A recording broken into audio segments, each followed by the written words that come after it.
What if I told you the most terrifying monsters in history didn't come from horror movies, but from real life? These 7 serial killers changed the world forever. Not because of who they were, but because of what they did. 1. Ted Bundy, the charming killer. Let's start with Ted Bundy, the man who proved that evil can smile right in your face. He looked like your average law student, smart, handsome, polite. But behind that charm, Bundy murdered over 30 women across multiple states in the 1970s. He escaped custody twice, defended himself in court, and even proposed to a woman during his own trial. Bundy wasn't just a killer, he was a master manipulator. 2. Jeffrey Dahmer, the Milwaukee Monster. Next, Jeffrey Dahmer. Between 1978 and 1991, Dahmer killed 17 men and boys, committing crimes so gruesome they shocked the world.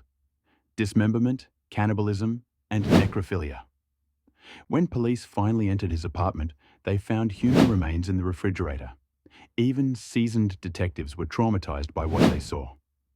3. John Wayne Gacy, the killer clown.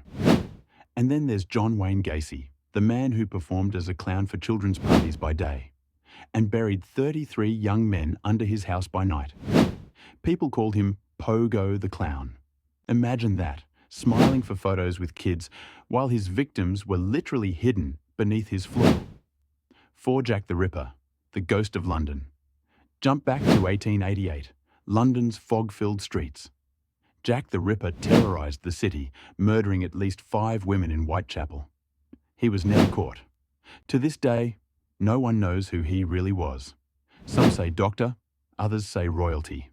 What's certain, he started the world's obsession with serial killers. 5. Aileen Wuornos, the deadly drifter. Fast forward to the late 80s. Aileen Wuornos, a sex worker who killed 7 men across Florida. She claimed it was self-defense, that each man tried to assault her. Her case blurred the line between victim and villain, and her story became the movie Monster, starring Charlize Theron. 6. Andrei Chikatilo, the Butcher of Rostov.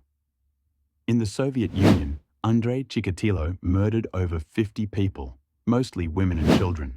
For years, the government denied a serial killer even existed. When they finally caught him, his confessions were so horrifying that parts were never released to the public. 7. Pedro Alonso Lopez, the Monster of the Andes. And here's the most chilling part. Pedro Alonso Lopez, known as the Monster of the Andes. He confessed to killing over 300 young girls across Colombia, Ecuador, and Peru. 110 confirmed. And the scariest part? He was released from prison in 1998, and nobody knows where he is today. These 7 killers remind us, evil doesn't always look like a monster. Sometimes it looks like the person sitting right next to you. Pause. Which one chills you the most? Drop it in the comments. And don't forget to subscribe for more real-life horror stories.